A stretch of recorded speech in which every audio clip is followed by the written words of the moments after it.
Thank you. Thank you. Thank you very much. Take a seat. G'day everybody, how are you? Before I start anything, I want to first of all thank you for the opportunity here to be a part of the Summer Conference 2006. For those of you who don't know me, my name is Nick Vujicic. I'm 23 years old, and today I want to share with you three main keys in my life that got me from a life without limbs to a life without limits. For those of you who do not know my story, I was born without arms and legs. There was no medical reason why this had happened. Today I just want to be real with you. I'm going to be in your face at times, and I'm not going to apologize for it, so buckle up. But before I do get into anything, I always love to share some funny experiences that I've had in my life. I love kids' reactions. Kids' reactions are fantastic. Like, I go to the shops, and everybody just stares at me and stuff. You saw me in my wheelchair there on the DVD last night, and all the kids coming up and saying, "What happened?" And I go up and say, "Cigarettes." And stay away from those cigarettes. Anyway, I have a lot of funny stories, but I love to do quite a few hobbies of mine. Like, I jump in the pool and I actually float like a life jacket, as you've seen on the screen. I bob up and down like this, and then have my little motor down here and go brrr, like this. When I go to like public pools and stuff, all you see is this head flowing across the water like this, and kids freak out. But I went to South Africa on our tour in 2005 in February, and went to a water theme park, and for the first time I went down a water slide all by myself. I was very proud of myself. And obviously at the bottom of the slide there's a pool with people just chilling, just relaxing, chillaxing, you know what I'm saying? They're minding their own business, watching others come down the slide, and here I come, they're all looking at me, and I was so tempted to look at myself and go, "What happened?" Pretty cool. But look, the funniest story I can tell you is when I'm in a car. Obviously you have no idea that I have no arms, no legs. You just see my beautiful, sexy face. And we're at the red lights, and this car pulls up next to us. This girl's looking at me. And I'm thinking, okay, let's have some fun here. So I look at her, and I get her attention, eye contact, and I'm like, okay, this is what I'm going to do. I actually get my seatbelt in my mouth, loosen the seatbelt, and in the car seat, just do this.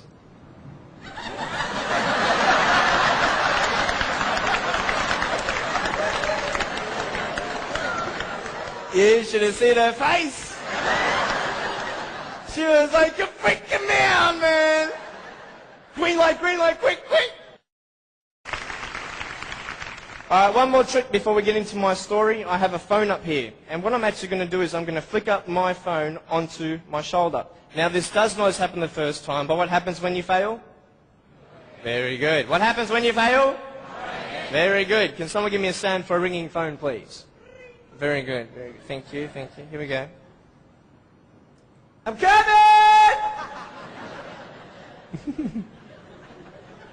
Hey, is that cool?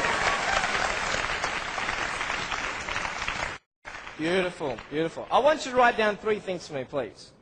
I want you to, first of all, write down the word perspective. Perspective. And the word after that, I want you to write underneath it, vision.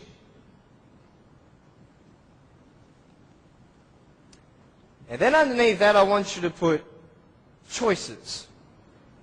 So perspective, vision, and choices.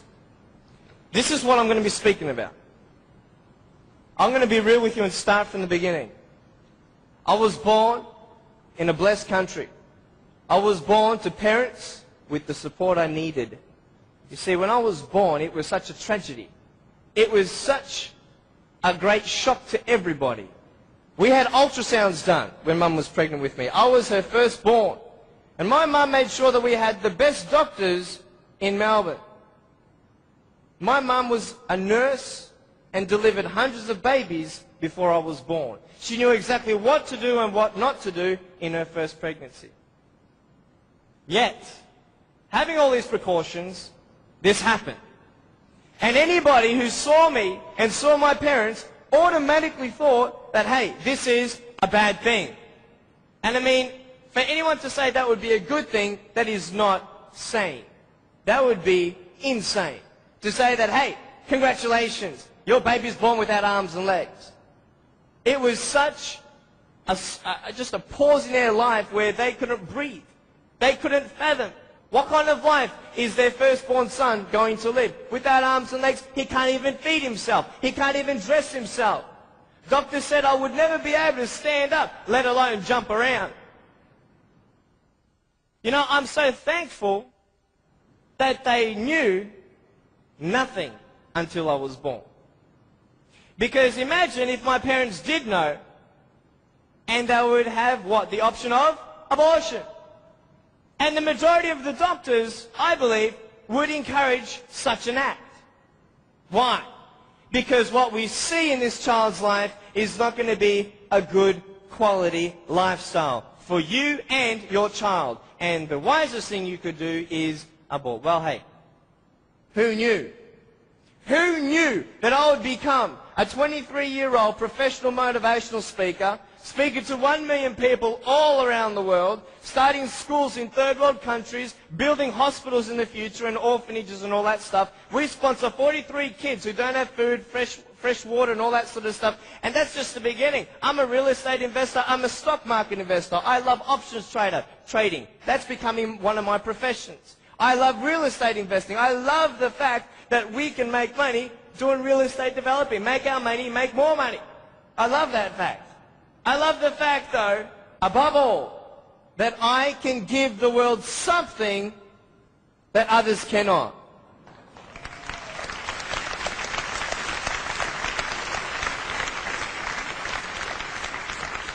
But before I tell you all that good stuff, let me tell you the more down times in my life. Obviously, it was difficult for my parents, but it was also difficult for me. When I went to school, a lot of kids teased me.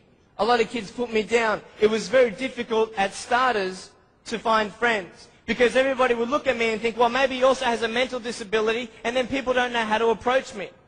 But my parents encouraged me to speak with people. And as I speak, a lot of people would say, well, hey, he's just like everybody else, just with a few parts missing. You know, I'm just like you. I've just gone out on the limb a couple more times than you have for my friends.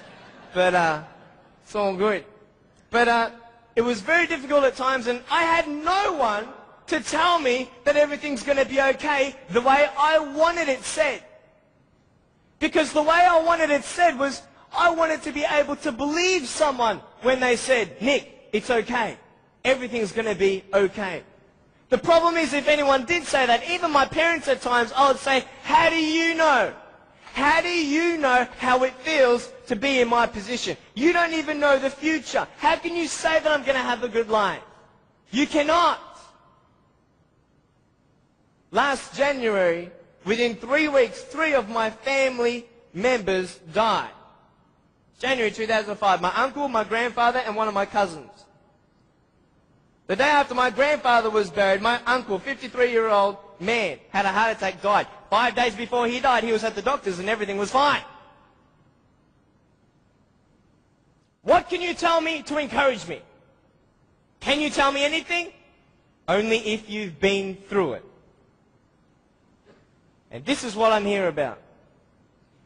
I want to tell you, I was depressed. I had suicidal thoughts at the age of 8. I had this massive list of all the things that I couldn't do and I'll never have in life. I never thought, you know, I'd get married. Who'd want a husband without arms and legs? And I thought, even if I ever did get married, I'm not going to be even able to hold my wife's hand. I'm not going to be able to dance with my bride on our wedding night. I used to hate going to public parks and seeing fathers throwing up their kids in the air and sometimes dropping them. You know, I won't have that intimacy with my sons and my daughters. And I couldn't do this and I couldn't do that. And no one had any answers. And I thought I was the only one in such a predicament. What happened? What changed? The first thing I got you to write down was perspective. How you see your life is the first key. Who are you? And where are you in life? This is the first question I want to ask you.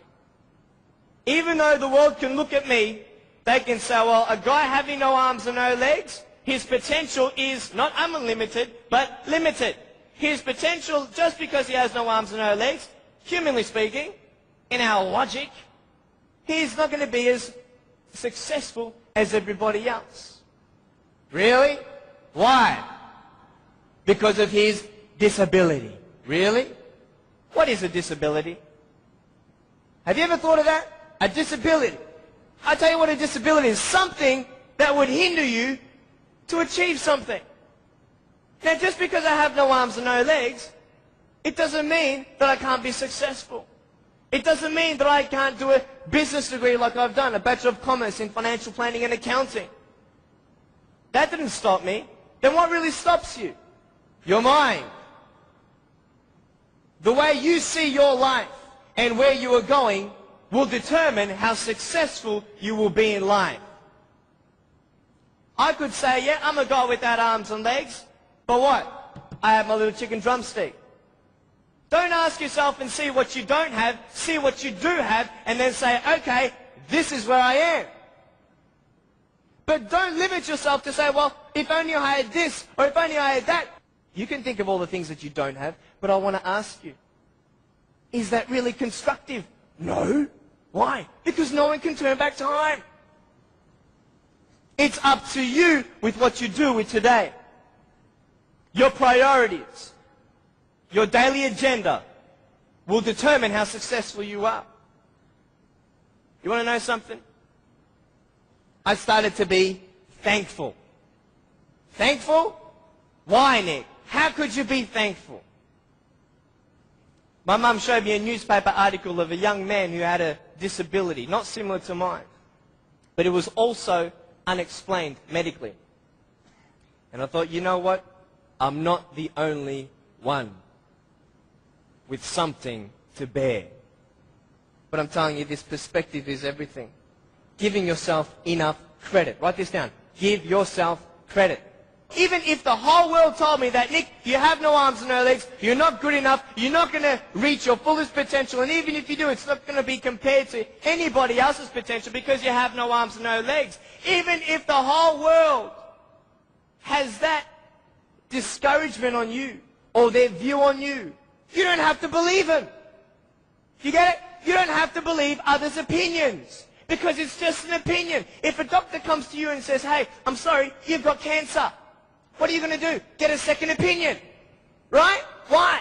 Because you want to make sure that he's right. You want to know exactly how much you have to live and what's going on. Well, why not get a second opinion when people put you down? Why not get a second opinion when your family thinks you're dreaming? Tell him he's dreaming.